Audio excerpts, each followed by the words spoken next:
भगवान की दया से मेरे मेडिकल स्टोर का काम बहुत अच्छा चल रहा था।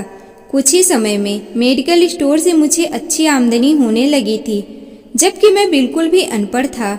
सेल्समैन की मदद के कारण मैं अपना अच्छा बिजनेस चला रहा था।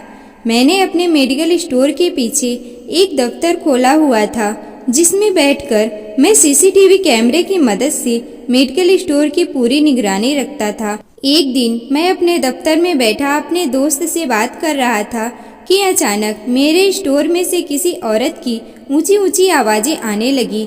मेरा हेल्पर भी बड़े ऊंचे ही स्वर में बात कर रहा था। मामला इतना बढ़ चुका था कि मेडिकल स्टोर के आगे लोगों की भीड़ जमा हो गई। मैं गुस्से में वहां पर गया। उस औरत ने अपने आप को सिर से लेकर पैरों तक एक चादर में लपेट रखा था। अपने चेहरे पर भी मास्क लगा रखा था। उस औरत की हालत देखकर मुझे उस पर तरस आ रहा था। सेल्समैन ने मुझे कहा, यह औरत जो दवाई मांग रही है वह मैं इसको नहीं दे सकता। मैंने उससे पूछा कि उसने ऐसी कौन सी दवा मांग ली जो तुम उसको नहीं दे सकते। सर, यह एक मर्दाना दवाई है जो यह मांग रही है। इन दवाइयों का लगातार इस्तेमाल करने से बहुत नुकसान हो सकता है। मैंने उसे कहा कि तुम्हें इससे क्या लेना देना, चाहे इस दवा को मर्द खाए या औरत, तुम उसे दवाई दे दो।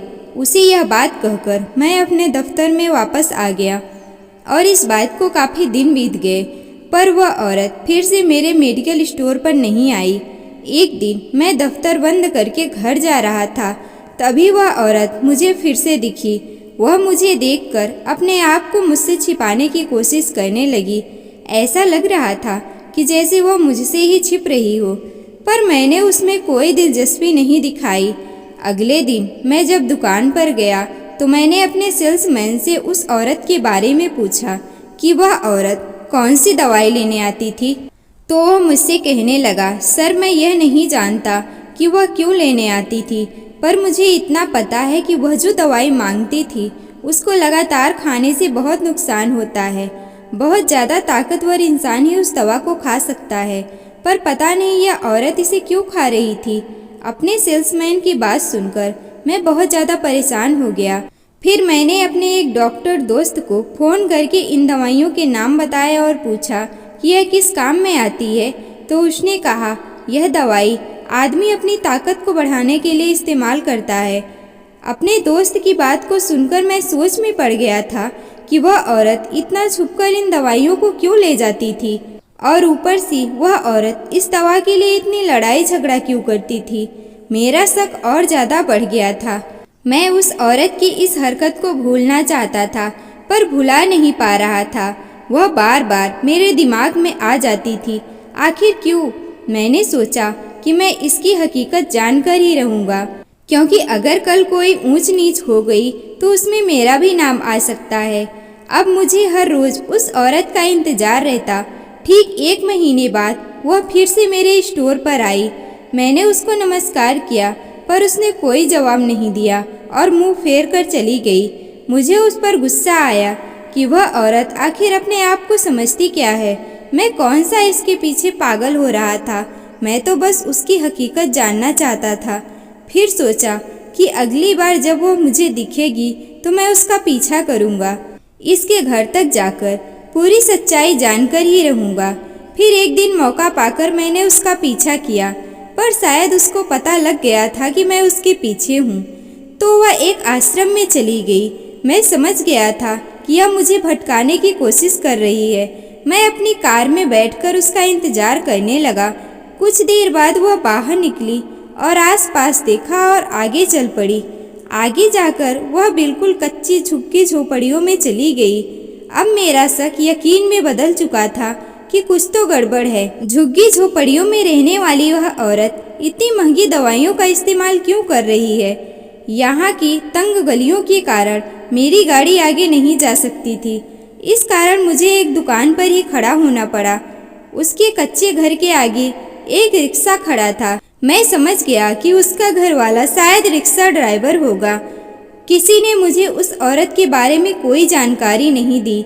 मैंने बहुत से लोगों से उस औरत के बारे में पूछा। तब मुझे पता चला कि वह अपने 2 बच्चों और अपने पति के साथ यहाँ रहती है। वह एक बहुत अच्छी औरत है और हमेशा पर्दे में रहती है। उसका पति रिक्शा चलाता है और यह औरत कभी कभी ही घर से बाहर निकलती है। अब मेरा दिमाग पूरी तरह चकरा गया था कि आखिर सच्चाई क्या है। अब तक तो मैं एक शक के आधार पर इसका पीछा कर रहा था। मैंने सोचा कि औरत से पूछने से अच्छा है कि मुझे इसके पति से ही बात कर लेनी चाहिए। यह सोचकर मैं अगले दिन शाम को 6 बजे अपना सारा काम छोड़कर उन झुग्गी झोपड़ियों वाले रास्ते पर जाकर खड़ा हो गया और उसके पति के आने का इंतजार करने लगा। करीब आधे घंटे बाद एक आदमी बाहर निकला। उसका कद छोटा था। उसने घर से बाहर निकलते ही इधर उधर देखा और रिक्शा चलाने लगा। मैं एकदम से उसके पास जाकर खड़ा हो गया। मैंने उसको कहा कि तुम मुझे आगे तक छोड़ दोगे। तब उसने मुझसे कहा कि आपके पास तो इतनी बड़ी गाड़ी है, फिर आप मेरे रिक्शे पर क्यों बैठना चाहते हो? मैंने उसको कहा कि तुम्हें तो पता है कि इतनी तंग गलियों में मेरी गाड़ी आगे तक नहीं जा सकती। और मैं रिक्शे में बैठ गया और सोच रहा था कि सब्जी मंडी आने से पहले मैं इससे सब कुछ पूछ लूँगा कि वह औरत वह दवाइयाँ लेकर क्यों जाती हैं। इससे पहले कि मैं उससे सब कुछ पूछता, उसने रिक्शा रोक लिया और मुझसे कहा कि आपको यहीं पर उतरना पड़ेगा, मैं सब्जी मंडी तक नहीं जा सकता। मैंने उसे कहा कि यह कैसे हो सकता है, मैं तो तुम्हें सब्जी मंडी बोलकर तुम्हारे रिक्शे पर बैठा था। मैंने उसको कहा ठीक है, अगर सब्जी मंडी नहीं उतारना तो आगे सिनेमा घर के सामने ही उतार दो। उसने कुछ सोचकर हामी भर ली। अब की बार बिना देर किए मैंने उससे पूछ ही लिया कि तुम्हारी पत्नी मेरे मेडिकल स्टोर से एक दवाई लेने आती है जिसको खाने से इंसान की मौत भी हो सकती है। वह मेरी तरफ बड़े ध्यान से देखने लगा और उसने कहा कि मुझे अच्छी तरह से पता है कि मेरे घर में क्या चल रहा है। मैंने उसको कहा कि अच्छा तुम भी अपनी पत्नी के साथ इस खेल में शामिल हो। वह डर गया और कहने लगा, साहब मैं एक मजदूर आदमी हूँ, दिन भर रिक्शा चलाता हूँ और अपने परिवार को पालता हूँ। मैंने कहा तुम मुझे सच बताते हो या मैं पुलिस को बुलाऊं? सामने चौक पर एक पुलिस वाला खड़ा था। मैंने पुलिस को बुलाने की धमकी दी तो वह डर गया और कहने लगा, ठीक है साहब, मैं आपको सब कुछ सच सच बताता हूँ। इसके लिए आपको मेरे साथ मेरे घर चलना होगा। मैं उसके साथ चलने को तैयार हो गया। वह मुझे अपने घर ले गया। जैसे ही वह घर पहुंचा, उसके 2 छोटे छोटे बच्चे आकर उससे लिपट गए और मम्मी मम्मी कहने लगे। मैं हैरान था कि एक आदमी को उसके बच्चे मम्मी क्यों कह रहे हैं। उसके बाद उसने मुझे जो दिखाया उसे देखकर मेरे पैरों तले जमीन निकल गई। उसने अपने सर से पगड़ी निकाली। उसके लंबे बाल थे। अपने चेहरे से मूछें निकालते हुए उसने कहा, मैं आदमी नहीं हूँ, मैं औरत हूँ और आदमी बनकर रिक्शा चलाती हूँ और अपने बच्चों का पालन करती हूँ। मैंने कहा, आखिर तुम्हें ऐसा करने की ज़रूरत क्यों पड़ी? तो वह बोली, मेरी इस हालत के जिम्मेदार तुम्हारे पिता हैं। यह सुनकर मैं हैरान रह गया।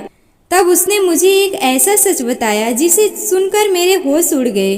उसने कहा, तुम्हारा पिता एक अय्याश और बिगड़ा हुआ लड़का था, तो उसके माँ बाप ने सोचा कि इसकी शादी कर दे तो यह सुधर जाएगा, इसीलिए उन्होंने उसकी शादी करा दी।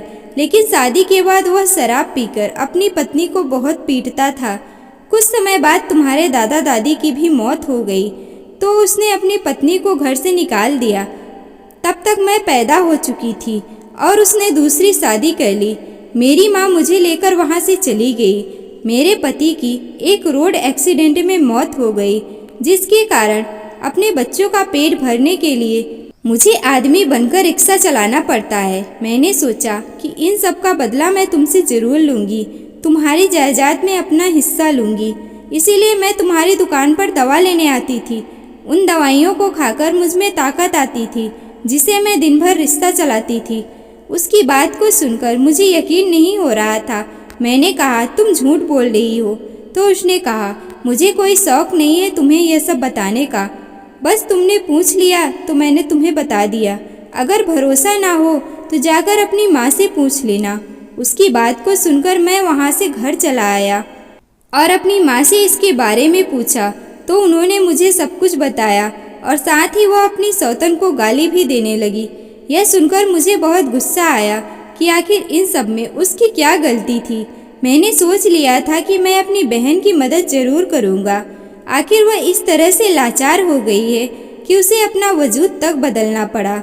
औरत होकर उसे आदमी बनकर काम करना पड़ रहा है अपने बच्चों का पेट पालने के लिए। अब मैं अपनी बहन को उसका हिस्सा जरूर दूंगा और उसकी हर संभव मदद करूंगा। मैं अपनी बहन से मिलता रहता हूँ और मैं अब उसे अपनी जायदाद में हिस्सा भी दे दिया है। हालांकि यह सब करने के लिए मुझे अपने माँ बाप से बहुत लड़ाइयाँ लड़नी पड़ी, लेकिन फिर भी मैंने अपनी सौतेली बहन की मदद की। दोस्तों, आपको क्या लगता है? कमेंट बॉक्स में अपनी राय जरूर दें और अगर कहानी पसंद आई है तो वीडियो को लाइक करें। चैनल पर नए हैं तो चैनल को सब्सक्राइब करें और जुड़े रहें हमारे साथ। धन्यवाद दोस्तों।